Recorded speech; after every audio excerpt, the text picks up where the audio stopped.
Um, I really need to scream this into the microphone before we even do an official welcome because I have been physically ill for 24 hours. Oh, God, I know exactly what you're going to say. Like, who in the entire history of the human experience dates their ex-boyfriend's cellmate and then tries to move that cellmate into a house with 4 minor children after exactly 2 months of long-distance dating? Girl, nobody. Nobody with a fully formed prefrontal cortex does that. Right.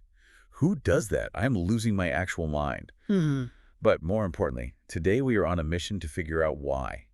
We are unpacking the absolute psychological warfare of reality TV love, specifically analyzing why people fresh out of prison and the civilians who date them fall into these incredibly predictable, self-sabotaging cycles of delusion. Breathe, babe. Like, seriously, take a sip of your drink. Because honestly, by the end of this week's reality TV mess, moving an ex-cellmate into your living room is only the third most delusional behavioral pattern we have to analyze today. I know, it's just so much. I mean, we have literal grand larceny disguised as spring cleaning and, just, like, the deployment of dark triad personality traits in real time. But first, to you, the absolute best member of the Snark Squad listening right now, welcome back. We love you, we see you, and babes, we are so incredibly happy you're here with us in the chaos today. We really are so happy you're here, and to deal with the absolute psychological warfare this episode inflicted upon us, we are drinking vodka crayons. Yes, we are. The undisputed queen of the dive bar, the underrated classic. Honestly, why does society ever step away from the vodka crayon? I have no idea. It's perfection. They are simple, they are reliable, they never betray your nervous system, and they are exactly what this chaotic week requires. Unlike the men on this show, a vodka crayon is exactly what it promises to be. It gives you the illusion of health because of the cranberry juice, but it still successfully numbs the pain of watching grown adults just, like, completely bypass their logic centers and make the worst decisions of their entire lives. Plus, the deep red perfectly matches all the red flags we're going to be unpacking with you today. So true, bestie. And speaking of chaos, before we dissect these relationships, we need to give you a quick life update because our personal realities currently consist of nothing but cardboard, packing tape, and impending doom. We are officially moving. Yes, and the most sociologically fascinating part of this transition is that we are moving into the exact same apartment building. Different units, obviously. Obviously, because we need a literal load-bearing wall between our respective neuroses, but we will be sharing an address. And let me tell you, I stopped by my new apartment after work today, and I am in full analytical nesting mode. Oh, God, here we go. Tell them what you did. Make me feel terrible about my lack of executive function. I'm not trying to make you feel terrible, babe. I'm just stating facts about my coping mechanisms. Yeah. I got in there, and I mapped out the exact furniture placement with blue painter's tape on the hardwood floor. You are unwell. I deep-cleaned the baseboards in every single room using a toothbrush. I've color-coded sticky notes on the walls for the movers so they know exactly which box goes to which quadrant of the room based on optimal traffic flow. I'm sweating just listening to this. It is pristine. When the movers arrive, it will be a tactical operation rooted in spatial awareness and logic. You are sick. You have a profound sickness that masquerades as productivity. And what have you done? How is your spatial planning and apartment prep coming along? Look, I am dealing with a lot emotionally right now. Okay. I have packed exactly one box, and it only contains decorative throw pillows that I don't even use. Of course it does. My current psychological strategy is to simply ignore the passage of time, throw everything else into black, heavy-duty garbage bags at 2 a.m. the night before, drag them down the hall, and live out of a plastic mountain on my floor for the next 6 months. 6 months? I'm an emotional procrastinator, babe. I will simply deal with the vibe when the vibe arrives. You're going to be sleeping on a bare mattress on the floor, digging through a trash bag to find professional work attire, and drinking your vodka crayon out of a measuring cup because you won't know where your glassware is. And I will be perfectly content doing so. If we analyze this, it's fascinating. We are polar opposites in life prep. You thrive in the adrenaline of chaos, and I seek to control my environment to alleviate anxiety. Yet somehow, we always end up in the exact same messy situations. Because the universe demands balance. You are the type A architectural planner, and I am the chaotic emotional center. Which actually brings me to our workday, because the dichotomy of human behavior was on full display today. Oh, absolutely. If you didn't know, we are both dentists at different clinics, And human behavior in the dental chair perfectly foreshadows the absolute liars we're going to talk about on today's show. Oh, the psychology of patient compliance is my favorite topic. Please tell me about your clinical day. I had a guy sit in my chair today, look me dead in the eye with zero change in his baseline heart rate, and say, "Oh yeah, doc, I floss every single day, twice a day actually. I'm obsessed with it." Oh, they always say that. And babe, the second my scaler touched his gingival margin, it was like a crime scene. Just a profound inflammatory response. A bloodbath. I looked at him and said, "Sir, your gums are weeping. The tissue does not lie. Why are we lying?" They always lie. It is a primal defense mechanism. When faced with an authority figure, in this case, you in a white coat, people will instinctively lie to avoid shame, even when the physical evidence is actively bleeding in front of them. Literally actively bleeding. What was your low of the day? My low of the day was a patient who swore they hadn't eaten anything sticky since their last filling, and I literally pulled a fully intact neon green gummy bear out of the occlusal groove of their molar. Just Right. whole. Stop it. An entire gummy bear. Entirely intact. But my high of the day was the sudden realization that no matter how much our patients lie to us about flossing or candy consumption to protect their egos, none of them are lying with the sheer Machiavellian intent that Damon is lying to these women on national television. Amen to that. And before we get into the pathology of Damon's lies, we have one more delusional life update to share. Because apparently we love stress, we are officially hosting the 4th of July barbecue this year. Yes. We secured a stunning lake house Airbnb, which objectively is amazing, but now the reality of planning a massive social gathering has set in, and the event planning anxiety is causing us to spiral. Spiraling. Completely out of control. Because I want a Pinterest-perfect, curated aesthetic, okay? I want string fairy lights aggressively draped over every tree. I want matching gingham table runners that scream Americana chic. And I want signature cocktails in bespoke mason jars with custom garnishes. Which costs money, babe. Exactly. We looked at the Excel spreadsheet budget, and I was like, wait, we are both literally doctors. We have doctorate degrees in dental medicine.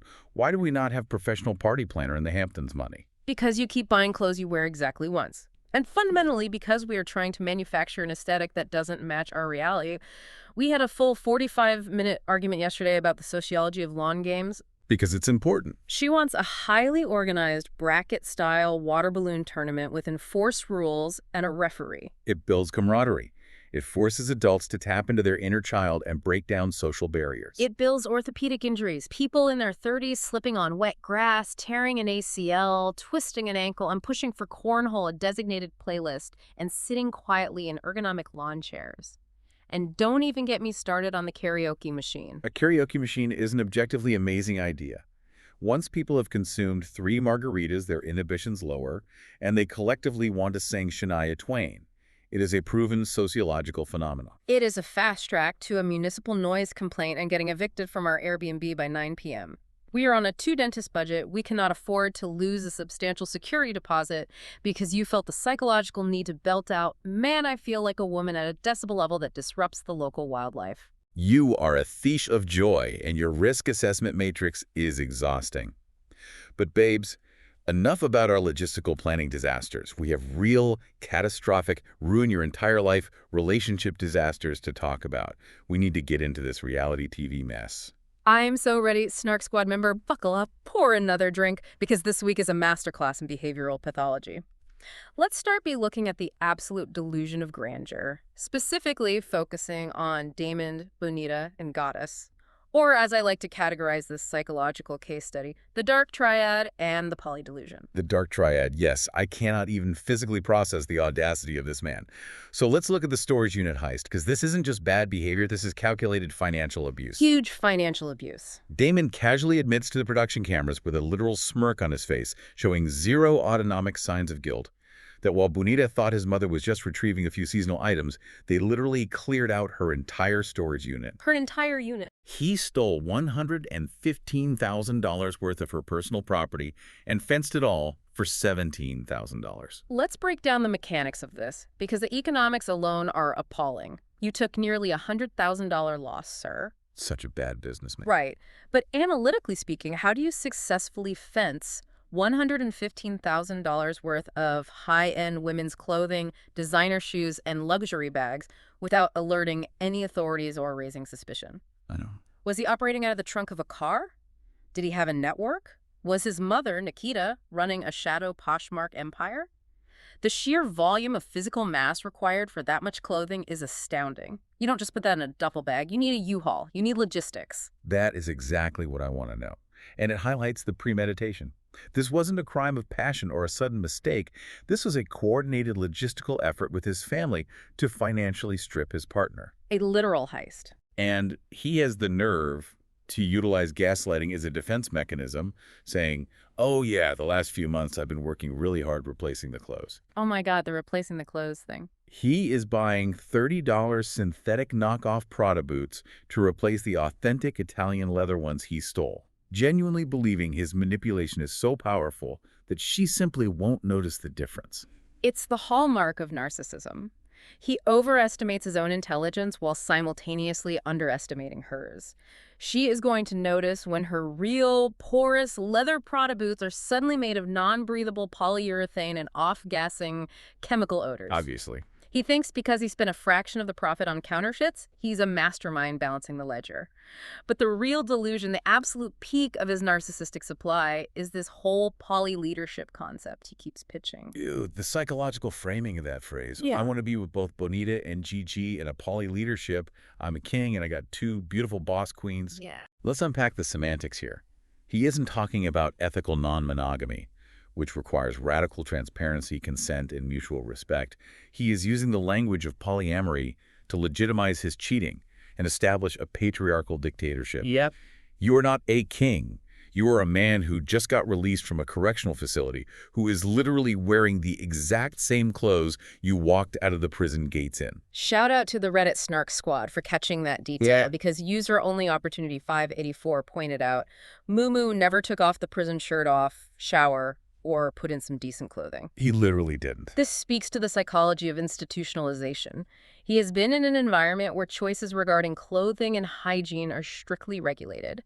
Now he's out, and instead of taking a moment to ground himself, wash off the institutional trauma, and recalibrate, he is running manic. Gyromania. He's trying to juggle two women across town, sweating, lying, and he hasn't even taken a basic shower to reset his nervous system. Manic behavior.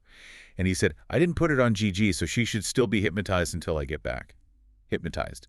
He genuinely believes he possesses some sort of manipulative magic power over women's free will. He is so full of himself. Meanwhile, he goes to see Bonita and his kids, which, okay, objectively, there was one incredibly sweet moment here. Okay. Bonita exhibited what evolutionary biologists might call extreme kin selection, or just pure, unadulterated grace. She was a massive green flag. She really was. She made sure his older daughter, Dream, who she did not give birth to, had a matching, beautiful pink bed right next to her own biological daughter, Dior. That was a stunning display of emotional maturity. Bonita creating a safe, equitable environment for a child that is the living proof of his past infidelities. That is top-tier psychological mothering. So beautiful. She separated her trauma with the man from her relationship with the child. The Reddit thread was rightfully blowing up about that. Pristine Button 100 said, Bonita caring for her daughter's sister is so sweet. She built a sanctuary for those girls in a world that is otherwise chaotic. And what does Damon do to repay this beautiful, nurturing woman who has held down the emotional and financial fort? He fabricates a massive medical emergency to escape her house so he can go rendezvous with Goddess. Okay, stop the recording. Halt the entire conversation. This is where we, as medical professionals, as doctors of dental medicine, must completely dismantle this man's pathological lying and roast him into absolute oblivion. I have been waiting for this moment my entire professional life. Put on your lab coat, bestie. Go in. Damon realizes Bonita's hypervigilance is kicking in. She's asking pointed questions. Her card is physically blocking him in. She's piecing the timeline together. His fight or flight response activates. Daytime. So he retreats to a bathroom, calls her on the phone to create distance, and says, Bae, listen, I'm at urgent care right now. My tongue, my same tooth pain I had in the joint, it just got worse. I'm hurting. It ain't nothing but a cheek pad. A cheek pad? What, anatomically speaking, is a cheek pad? I was screaming at my television. I almost threw my vodka can at the screen. There is no anatomical structure in the human oral cavity called a cheek pad. Zero. We have the buccal mucosa, we have the masseter muscle, we have the buccal fat pad, which is dead tissue, but you do not get a cheek pad toothache. And he conflated the tongue, the temporomandibular joint, and the tooth into one generalized complaint. And then the ultimate absurdity, He claims he went to an urgent care facility for a severe toothache. To you, listening right now, please absorb this public health announcement. If you have severe odontogenic pain, a toothache, do not go to a general urgent care clinic. Do not do it. They are staffed by physicians or nurse practitioners, not dentists. They do not have the intraoral X-ray sensors required to see the apex of your root. They do not have the high-speed handpieces to remove decay. They cannot perform endodontic therapy. They cannot extract the tooth. They literally can't do anything. Literally all an urgent care provider can legally and functionally do is look in your mouth with a pen light, shrug, write you a prescription for amoxicillin and ibuprofen to temporarily suppress the inflammation and tell you to go to a dentist. Exactly. It is fundamentally the most useless place to go for a true dental emergency. But here is the sociopathic brilliance of it. Damon didn't want medical treatment. He explicitly stated to the production crew that it was the perfect excuse for being able to get away from Bonita so I can have documentations like, listen, it's in black and white. He weaponized the healthcare system. He went to a medical facility, utilizing resources and wasting a triage nurse's time purely to obtain a printed discharge summary to use as an irrefutable alibi for cheating. The premeditation of securing a physical prop to fortify his lie is chilling. It shows a high level of Machiavellianism, and the collateral damage is insane. He stole Bonita's vehicle to execute this plan. Stole it. He left her completely stranded at the house with multiple children, which forced him to manipulate his mother, Nikita, and his stepdad, Charles, into driving a secondary vehicle to Bonita. His parents are actively operating as accomplices to his double life on his very first day out of prison. The family systems theory here is wild. His mother is enabling his pathology. If a mother covers up her son's theft and infidelity, she is reinforcing his belief that he is above the rules of social contract. Totally. And Goddess, on the other side of town, is talking to her friend Michelle, and her cognitive dissonance is starting to crack. Goddess literally says, if you got an Uber to urgent care, who the fuck returns from urgent care? Some ain't adding up. Even Gigi's internal threat detection system knows the logistics are flawed. Because the lie has too many variables.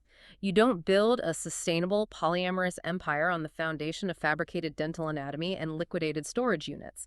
The cognitive load required to maintain these parallel lies is unsustainable. He is going to experience a catastrophic psychological collapse so incredibly fast. Speaking of catastrophic psychological collapse, while Damon is actively utilizing lies to build a false empire, we have another situation on the completely opposite end of the spectrum. Let's analyze Felicia and Rich, where the profound trauma of the past completely paralyzes any chance of a genuine connection in the present. This is a study in arrested development and paranoia. Oh, this dynamic was tough to watch. So for context, Felicia just got released from prison after a 9-year sentence. She went in as a teenager. She is currently completely overwhelmed by the sensory and emotional overload of the free world. It's so much for her. She's scheduled to go on her first official date with Rich, a man she met while incarcerated, and she experiences a severe panic response. To mitigate the anxiety, she fundamentally changes the terms of the date and drags her cousin Haley and Haley's husband DJ along, turning an intimate romantic evening into a chaotic double date on Bergen Street. Honestly, my heart shattered for Felicia during this sequence. She confesses that she hasn't been out on a real date since she was 17 years old. If we look at the neurobiology of this, the prefrontal cortex, the part of the brain responsible for complex decision-making, moderating social behavior, and regulating emotion, doesn't fully develop until around age 25. Exactly. Felicia spent those exact formative years locked in a highly regulated, trauma-inducing environment. She didn't learn how to flirt, how to establish healthy boundaries, or how to navigate vulnerability. She said, if I'm on a compound with 600 women, I may see 2 men and they got badges on. I don't think Rich understands the understanding of how much nurturing and patience and love I genuinely need. I hear that, and I have deep, profound empathy for the structural trauma she endured. But if we analyze her current behavior analytically, she is acting completely emotionally stunted, and it is actively sabotaging the relationship. She really is. Reddit user Similar Effort absolutely nailed the psychological profile. They said, Felicia needs to be single and grow because she's still emotionally 17. She is deploying high school defense mechanisms to handle adult relationship anxieties. And the primary defense mechanism on Bourbon Street was heavy alcohol consumption, right? Exactly. They get incredibly intoxicated on Bourbon Street, using alcohol to numb the hyperarousal of her nervous system. Felicia admits the entire night is a blur. She has no episodic memory of returning to the hotel room. They all somehow ended up in the same bed, but she fiercely insists they didn't have sexual intercourse. Right. And then the very next morning, the hangover hits, the dopamine drops, and the institutional paranoia sets in. The divorce papers. Right. Okay, let's unpack this conflict. So apparently in a prior conversation, Rich casually dropped the information that he was previously married but got divorced immediately. Now, Felicia, fueled by hangover-induced cortisol spikes and her cousin Haley whispering conspiracy theories in her ear, decides she cannot trust him without empirical evidence. Of course she does. She demands hard facts, physical documentation, and public records immediately. The phrasing she uses is so telling of her trauma. She literally says, I need proof, like you're divorced. I'm not taking this leap of faith unless I have facts. Hard facts, like documentation. When you are in the prison system, your entire existence is governed by paperwork. Everything is paper. Denials, approvals, commissary, parole, it's all documented. She cannot process abstract trust. She requires bureaucratic proof.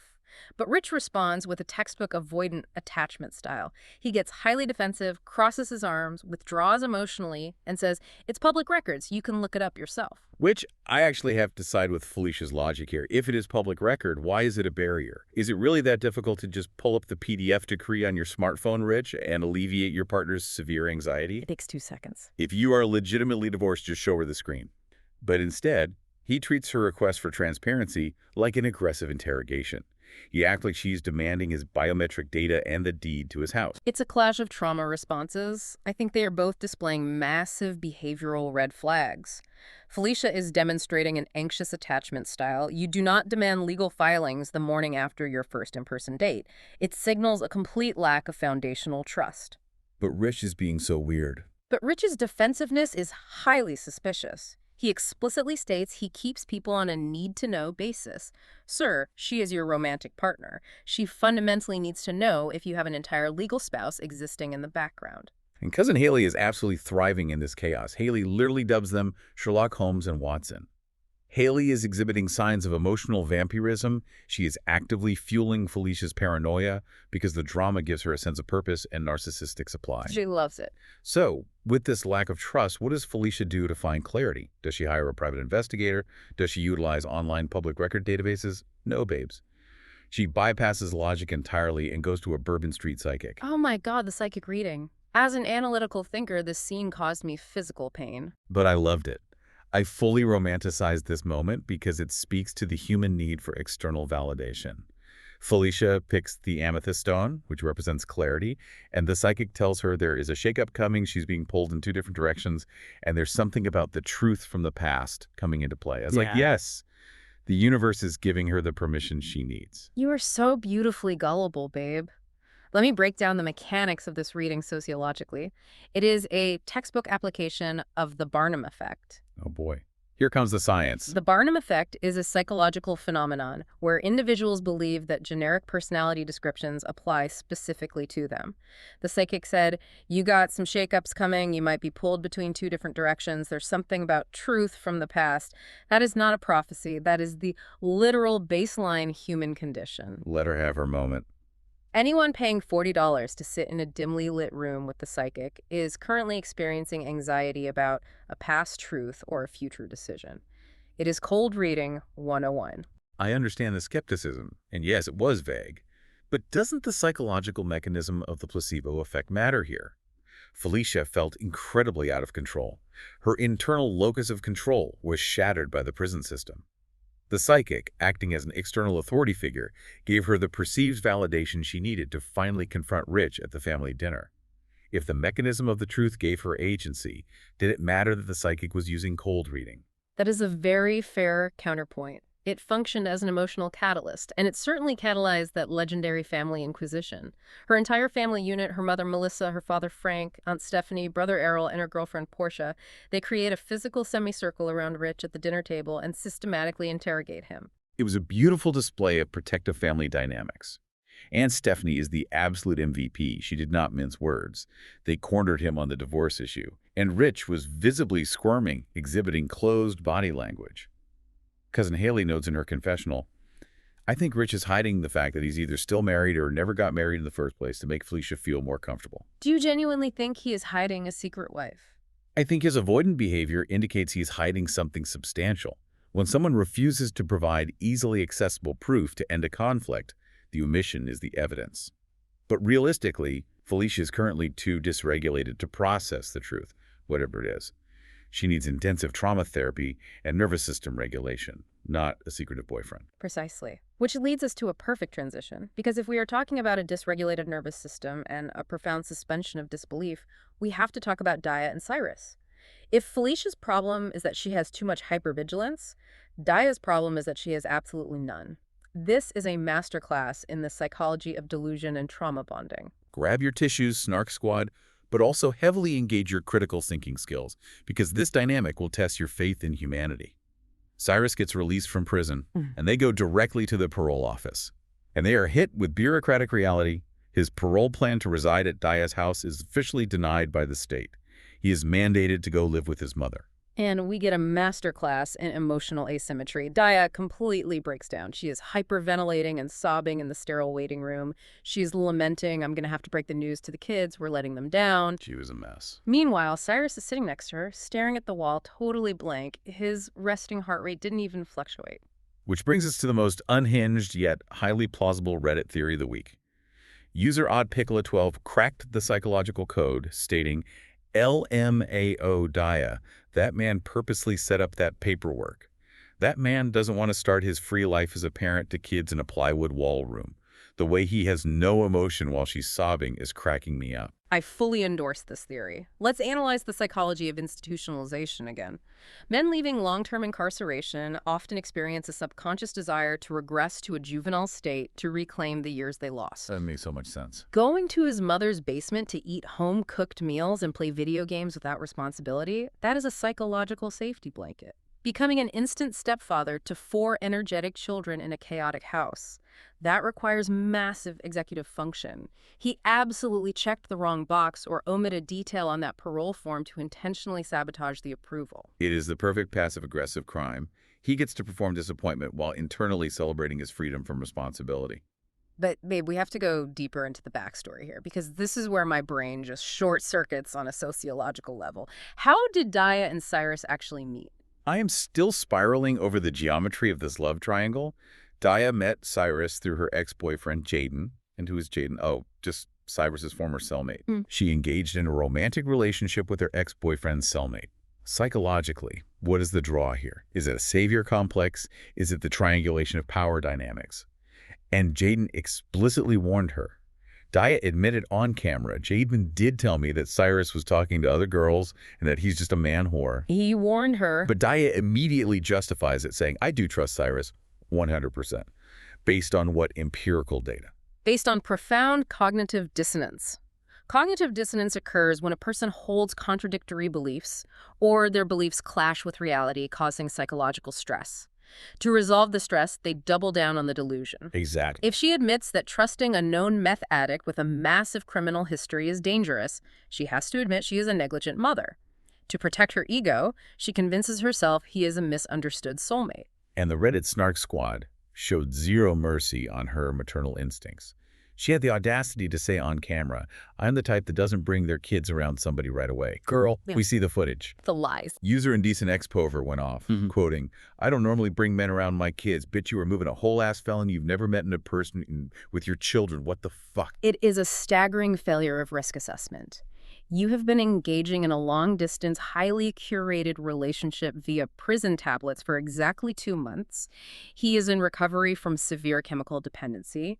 You have 4 vulnerable minor children whose brains are still developing, and you are prepared to let him sleep under your roof on night 1.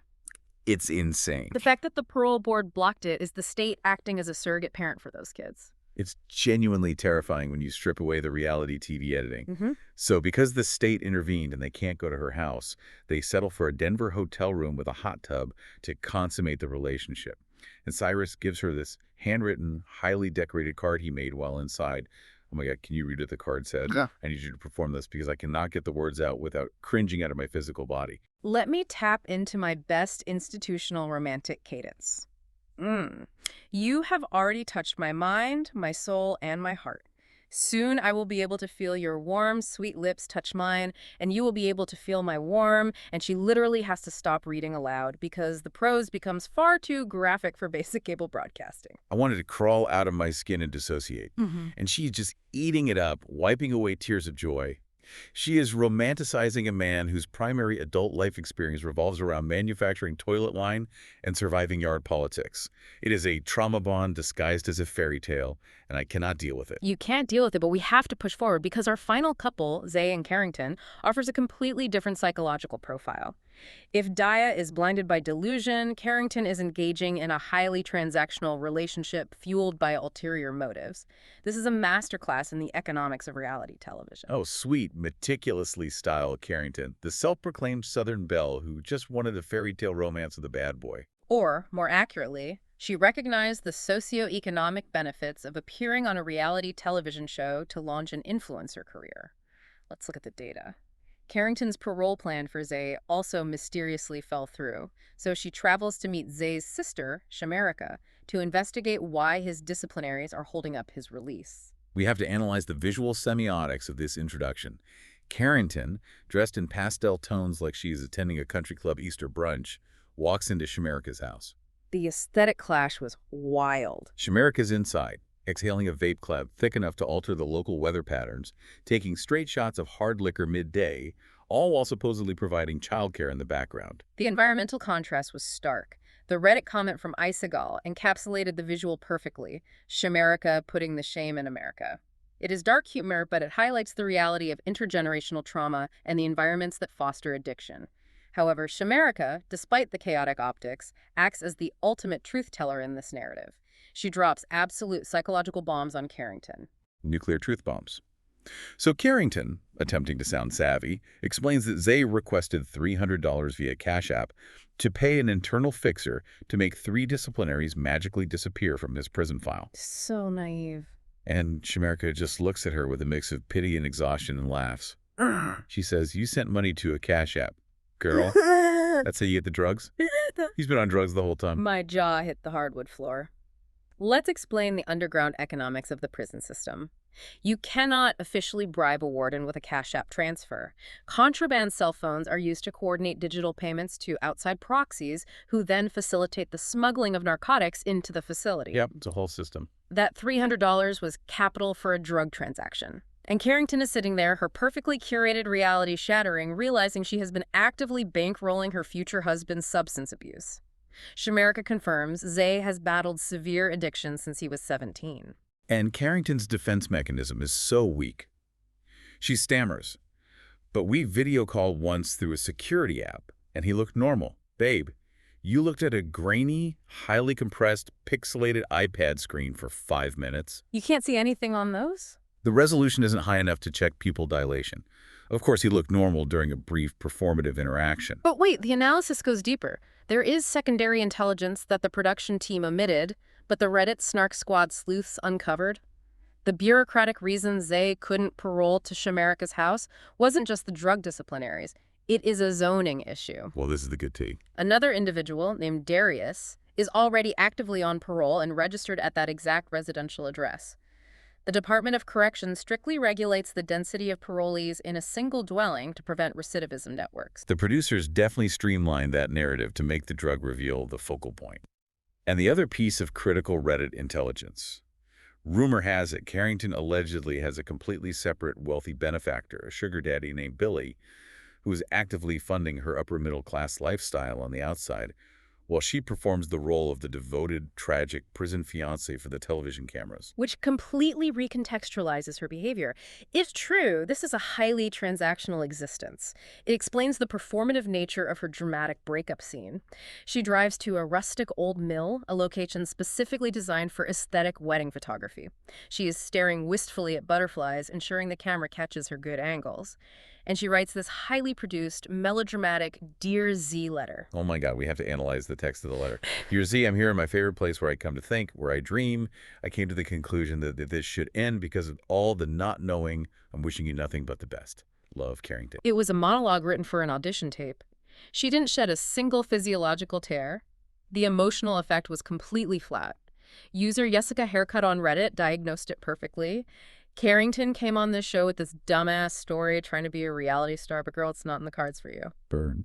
She recognized the relationship had no viable future, so she extracted the maximum amount of screen time, secured her tragic waterside breakup scene, and is likely returning to the financial stability of her benefactor. I mean, analytically speaking, it's a smart exit strategy. At least she didn't attempt to move a man actively in active addiction into a house with 4 vulnerable children.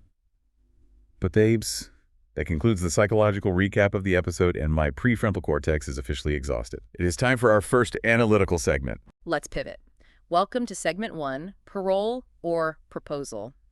In this segment, we are going to act as the ultimate judge and jury. We will choose 3 of these complex couples and aggressively debate their psychological viability. Should they stay together and push for a proposal? Should they take a therapeutic break? Or should they run immediately and hit parole? Okay, couple 1, Damon and Bonita. I'm taking the floor first. Bonita needs to initiate an immediate parole. Run, pack the bags, legally change the locks, block his cellular number, and consult a financial attorney. You're not wrong. The man orchestrated the theft of $115,000 in assets. He liquidated her life for a fraction of its value. He fabricated a medical emergency to facilitate infidelity. Bonita demonstrated incredible emotional capacity by mothering his outside child, but she is casting pearls before swine. She needs to drop Damon at the curb to protect her peace and her remaining assets. Okay, rationally, clinically, I absolutely agree with your assessment. He is exhibiting severe dark triad traits. But for the sake of sociological observation and reality TV chaos, I am voting proposal. You are ethically compromised. Why would you subject her to that? Because I want to observe the implosion of the polyamorous infrastructure. I want to watch Damon attempt to manage a shared household with Bonita and Goddess. I want to see the inevitable friction over resource allocation. I want to see the scheduling conflicts when his manipulative charisma runs out. It would be an incredible case study in the collapse of a narcissistic system, and I would analyze every single second of the footage. You literally just want to watch the psychological world burn. Fine. Let's move to couple 2, Felicia and Rich. My diagnosis here is that Felicia needs a mandated break. She is completely overwhelmed by the sensory inputs of post-incarceration life. She went from 9 years of strict, regimented institutional control to Bourbon Street sensory overload and interrogating a man over divorce decrees. It's true, she's spinning out. Her sympathetic nervous system is trapped in fight-or-flight mode. She needs a minimum of 6 months of intensive cognitive behavioral therapy and solitude to establish her adult identity before she attempts to merge her life with a man as highly guarded as Rich.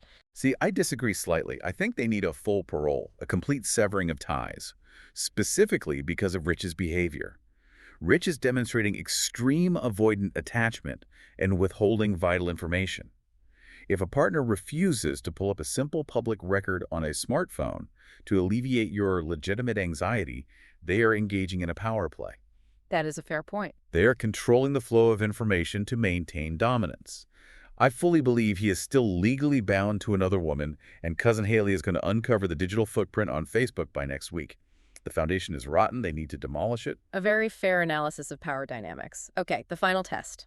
Couple 3, Daya and Cyrus. Unanimous vote to run. Parole. Flee the state.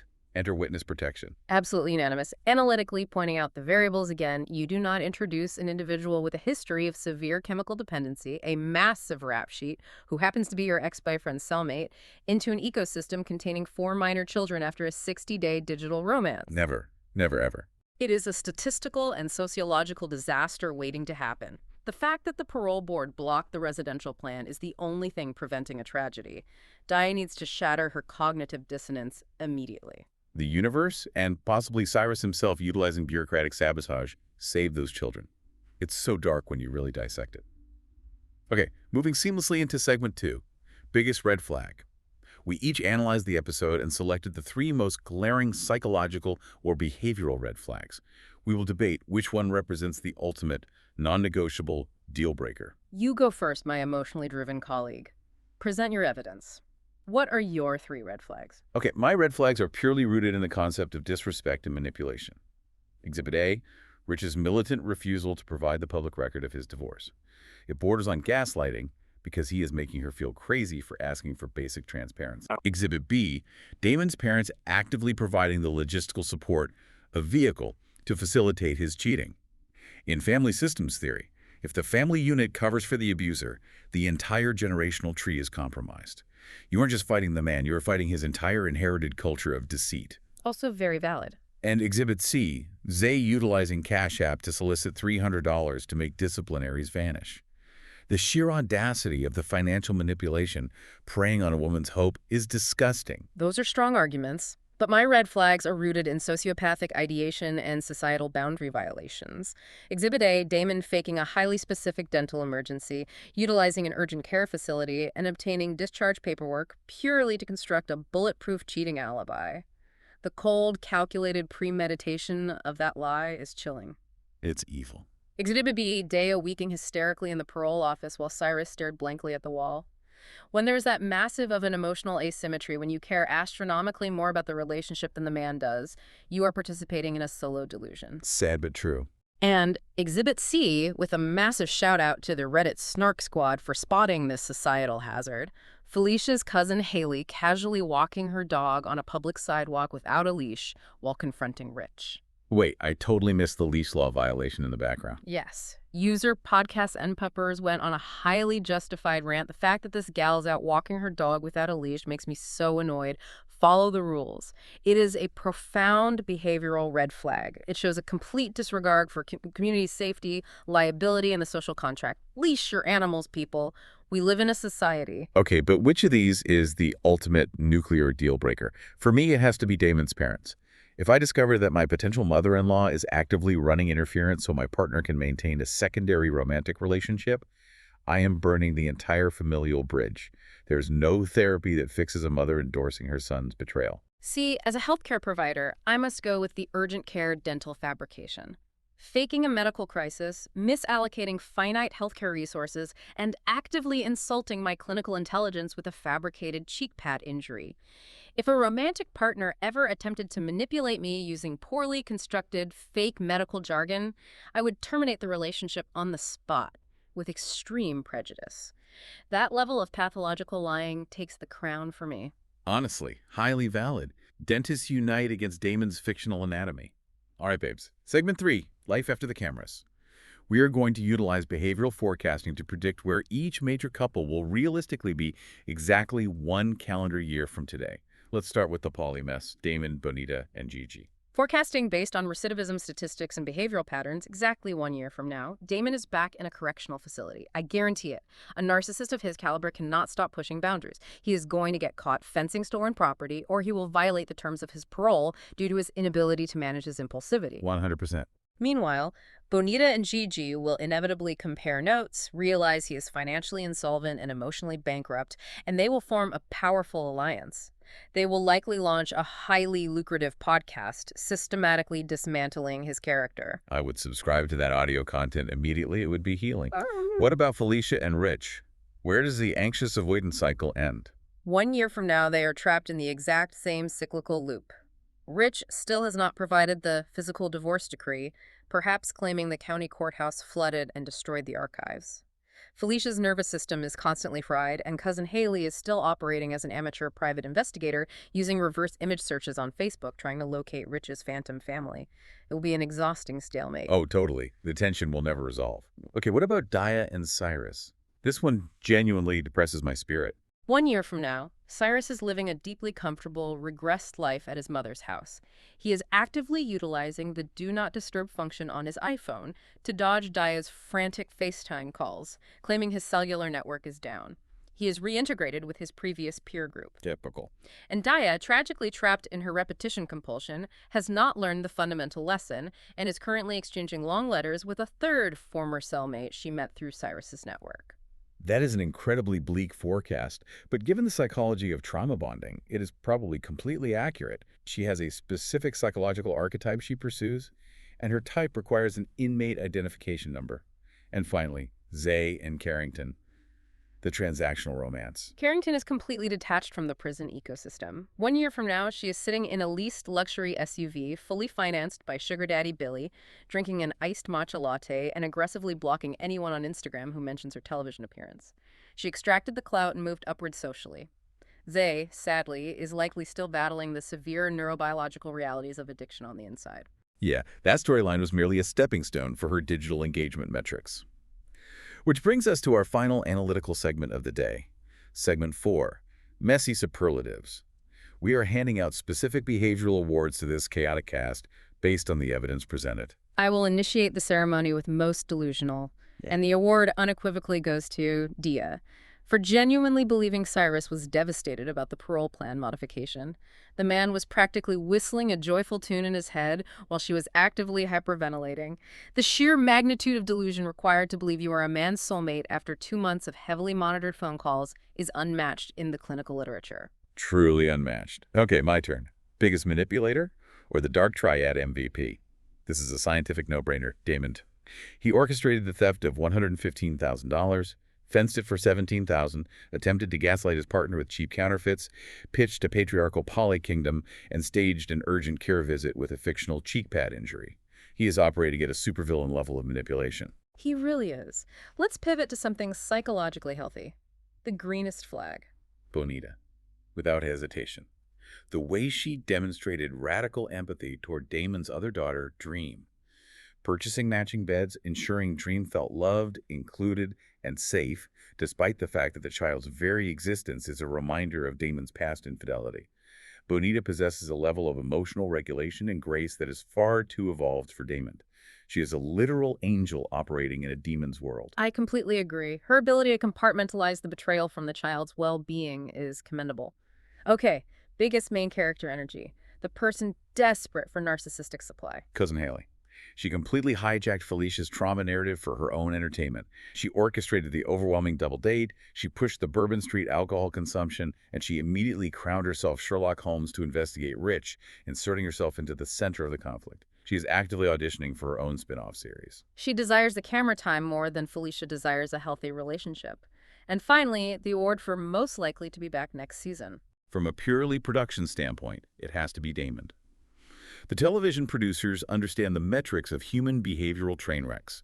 A man attempting to triangulate 2 women, fabricating medical emergencies using non-existent anatomy, and committing grand larceny against his own family. That is pure, uncut sociological gold. The network will undoubtedly bring him back, and we will be sitting here next year analyzing his pathology all over again. Sadly, your logic is flawless. We will never be truly free of Moo Moo's chaos. Well, babes, my vocal cords are strained from the analysis, and my vodka crayon is completely depleted. We have successfully survived and dissected another week on the Snark side. But before we sign off, we want to leave you, the Snark Squad, with a final psychological thought to mull over. Exactly. When you look at all these couples, it leaves you to wonder, in relationships where one partner possesses a profound power dynamic advantage, whether due to the other's recent incarceration, active addiction, or severe institutional isolation, is true equitable consent even possible? Or are we, as viewers, simply watching primal survival mechanisms and resource extraction disguised as romantic love? Something heavy to think about as you go about your week. And we also need your input on a few lighter variables. Get in the comments or reach out to us on the socials. We have 3 questions for you this week. Number 1, are you a type A, spatial planning, color-coded, sticky note architectural mover like my esteemed colleague here? Or are you a throw it in a garbage bag at 3 a.m. and hope for the best emotional procrastinator like me? Please validate my methods. Question 2, what is an absolute sociological must-have for a 4th of July barbecue on a 2-dentist budget? Help us mitigate the risk of our party failing. Are we mandating cornhole, or are we risking orthopedic injury with the water balloons? And question 3, based on the behavioral evidence, which of these messy couples has absolutely 0 statistical chance of making it to the reunion special? Who is initiating the final discard first? Thank you so much for tuning in. Thank you for tolerating our moving madness, for exploring the psychology of reality television with us, and for drinking along as we navigate the absolute trenches of human behavior. Remind your fellow reality TV enthusiasts to subscribe, leave a 5-star review, and share this conversation with another messy babe. It boosts the algorithm, helps us fund our vodka cran budget, and maybe, eventually, will allow us to hire a real party planner for our events. We appreciate you so much. Stay chaotic. Stay hydrated. And we'll see you on the Snark side.